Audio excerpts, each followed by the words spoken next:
be kind. Doing alright. A little jiving on a Saturday. Ever hear a song that instantly brings back the smell of vinyl records, the shimmer of disco balls, or the feel of bell-bottoms brushing the dance floor? Welcome back to another nostalgic journey. This time, we're rewinding to 1979, a year when disco ruled, radios blared power ballads, and artists, some for just one brief shining moment, left a lasting mark on music history. Today, we're diving into 15 forgotten one-hit wonders from 1979. Songs that once lit up the charts, then quietly slipped away. You'll remember the rhythm, you'll remember the chorus, but you might have forgotten who sang them. Let's press play.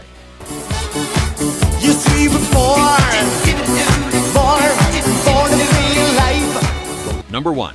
Born to be Alive, Patrick Hernandez. If you stepped onto any dance floor in 1979, odds are this song found you. Born to be Alive by French singer Patrick Hernandez exploded with energy. Originally recorded as a rock song, it was reworked into a disco anthem just in time for the fever of the late 70s. It shot up the US Billboard disco chart and claimed top spots across Europe, earning gold and platinum certifications around the world.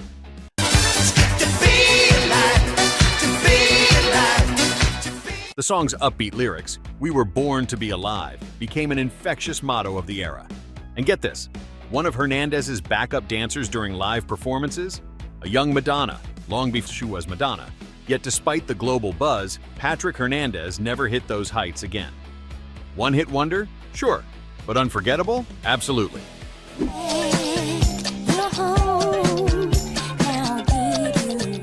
Number 2, Ring My Bell, Anita Ward. Next up is a song that defined the glitter and flirt of disco. Anita Ward's Ring My Bell wasn't just a hit, it was a cultural moment. Written by Frederick Knight, it originally wasn't even meant for her.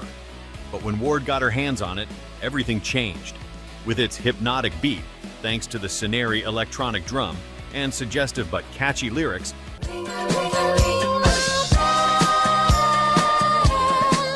Ring My Bell rocketed to number 1 on the Billboard Hot 100, the soul charts, and even overseas. Ward, a former gospel singer and substitute teacher, was suddenly a star. But as quickly as it came, the fame faded.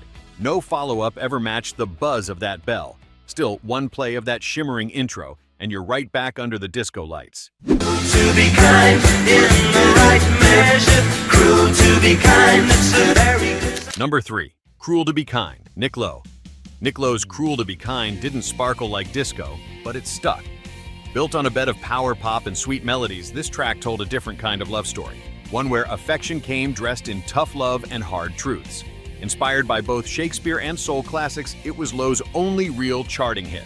You say your love is bona fide, but that don't coincide. The song peaked at number 12 across the US, UK, Canada, and Australia. With its bright sound and ironic message, it was the kind of tune you'd hum without realizing how bittersweet it really was. Though Lowe went on to build a respected career as a producer and cult favorite, Cruel to be Kind remains his lone commercial lightning strike. A reminder that sometimes love and success doesn't always come easy. Doing alright.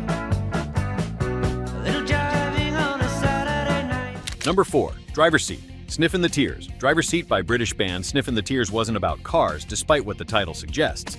It was about emotional control, or the loss of it, after a breakup. With its slow-building beat, moody synths, and introspective lyrics, Driver's Seat felt different from the disco bangers of the time. Pick up, yeah. Pick up your feet. And maybe that's why it worked. It cracked the top 20 in the US, Australia, Canada, and New Zealand, and found a strange second life years later in commercials and soundtracks. Still, that opening drum hit, it's like turning the ignition on a memory. Number 5, Just When I Needed You Most, Randy VanWarmer. Few songs captured heartache quite like this one.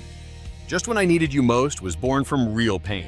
Randy VanWarmer had just gone through a breakup, and to top it off, his car had broken down. Talk about country song material. But instead, he turned it into a soft rock classic. Produced in Tennessee and featuring a beautiful auto harp solo by John Sebastian, the song soared to number 4 on the Billboard Hot 100 and topped the adult contemporary charts. It's the kind of song that doesn't just take you back, it leaves you there for a while. come to me.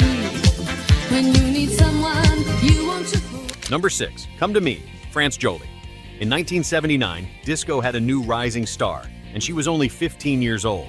France Joli's Come to Me wasn't just a hit, it was a moment of pure disco magic. The story goes, Joli was called in last minute to replace Donna Summer at a concert on Fire Island. Nervous but ready, she took the stage in front of 5,000 people and owned it.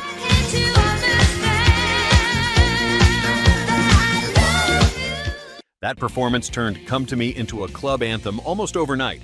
It shot to number 1 on the Billboard Hot Dance Club play chart, staying there for 3 weeks. It also cracked the Billboard Hot 100, peaking at number 15. She didn't disappear after this hit, but she never quite captured that same starlight again. Still, Come to Me lives on, echoing through every disco revival playlist to this day.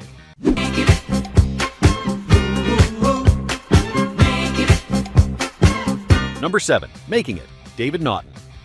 Next up is a song that was literally made for TV. David Naughton was best known as an actor, but in 1979, he crossed over into pop stardom with Making It. Making It was written by disco hitmakers Freddie Perrin and Dino Ficaris, the duo behind songs for Gloria Gaynor and Peaches and Herb.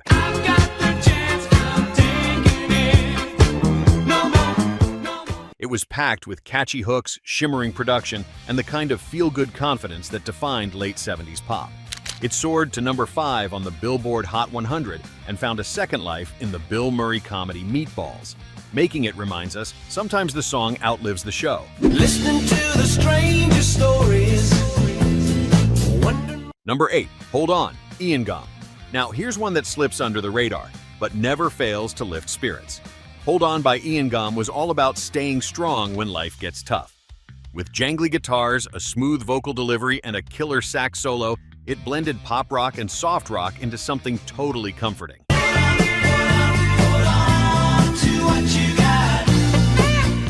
The song was first released in the UK in 1978, but didn't hit in the US until '79, when it climbed to number 18 on the Billboard Hot 100. Gomm had previously played with the band Brinsley Schwarz and even co-wrote Cruel to Be Kind with Nick Lowe. But Hold On was his only solo hit. Hold On never tried to be flashy. It just worked, and that's why people still hum it today, even if they've forgotten who sang it.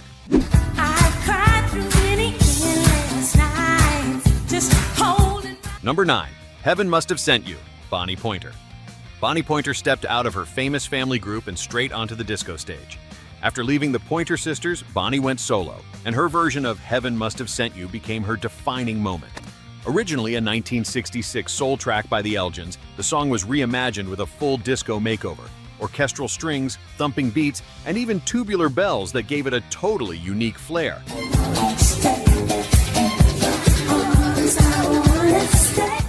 Released in 1979, it peaked at number 11 on the Billboard Hot 100, becoming her biggest solo hit. It was joyful, funky, and pure dance floor bliss.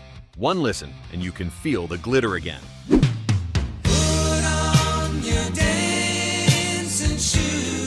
Number 10, Dancin' Shoes, Nigel Olsson. Sometimes, even the guys behind the stars get their moment in the spotlight. Dancin' Shoes. Written by Carl Story, the song was all about escaping everyday struggles by dancing the night away, and maybe even finding love in the process. It had a gentle groove, relatable lyrics, and a chorus you couldn't help but sing along to.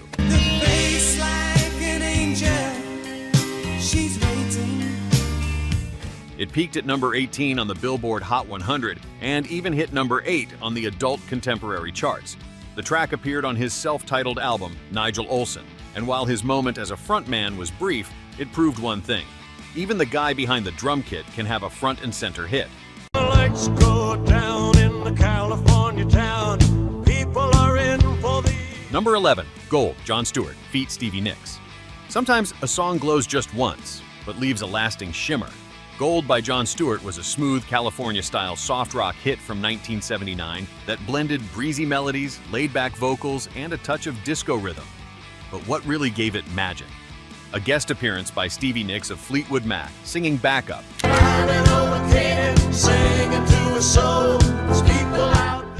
Gold climbed to number 5 on the Billboard Hot 100, becoming Stewart's only top 10 hit. While he was already known for his folk roots with the Kingston Trio, this song brought him sudden mainstream spotlight. Still, one listen and you're transported to a convertible cruise down the Pacific Coast Highway, with the sunlight bouncing off the hood and the radio playing gold.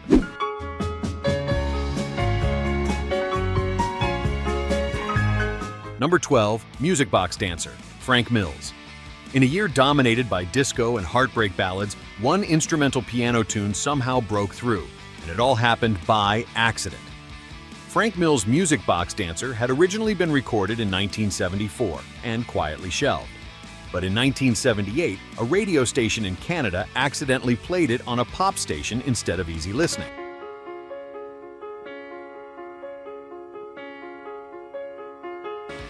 The result? People couldn't get enough. By 1979, it had become a surprise hit, reaching number 3 on the Billboard Hot 100 and earning gold certification. Its delicate melody, mimicking the sound of a music box, gave it an almost magical feel. It stood out simply because there was nothing else like it on the radio. Frank Mills never scored another major hit, but he didn't need to. Music Box Dancer danced its way into people's hearts and stayed there. You take my breath away. Number 13, You Take My Breath Away, Rex Smith. If you grew up watching teen romances in the late 70s, this next one probably played in the background of your first crush. Rex Smith's You Take My Breath Away was originally part of the made-for-TV movie Sooner or Later, where Smith also starred. You take my breath away, and I don't. Written by Bruce Hart and Stephen Lawrence, the song soared to number 10 on the Billboard Hot 100 and even cracked the top 5 in Canada. Though Rex Smith continued his career in Broadway and television, musically, this was his one shining moment. But for anyone who's ever been young and in love, You Take My Breath Away still hits all the right notes. Video killed the radio star. Number 14, Video Killed the Radio Star, The Buggles.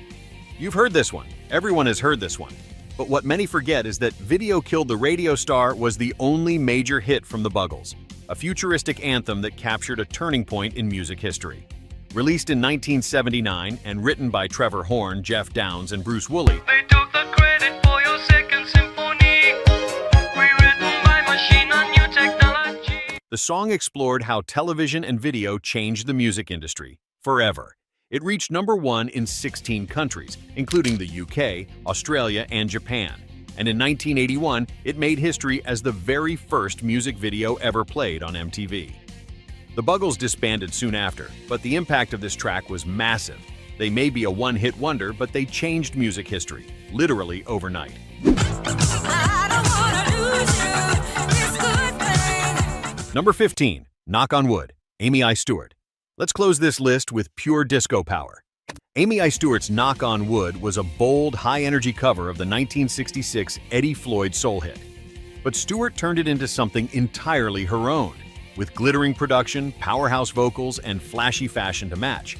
Produced by Barry Lang, the song fused electronic elements with classic soul energy, and the result was electric. And in the love I know, it's like thunder, lightning. It shot straight to number 1 on the Billboard Hot 100 and dominated dance floors across the US and Europe. The track was so iconic, even the music video, with Stewart in futuristic costumes and dramatic lighting, helped push the visual style of disco to the next level. And while she had a long career overseas in the US, this was her shining moment, a final burst of disco brilliance as the decade came to a close. And there you have it, 15 forgotten one-hit wonders from 1979. Some made us dance, some made us cry, and some made music history. One thing's for sure, each of these artists captured lightning in a bottle, if only for a moment. But those moments, they still echo through our memories. Which song hit you the hardest? Which one did you forget you loved? Let us know in the comments, and don't forget to like, share, and subscribe for more deep dives into the music moments and memories of Flashback America. Until next time, keep the vinyl spinning and the memories alive.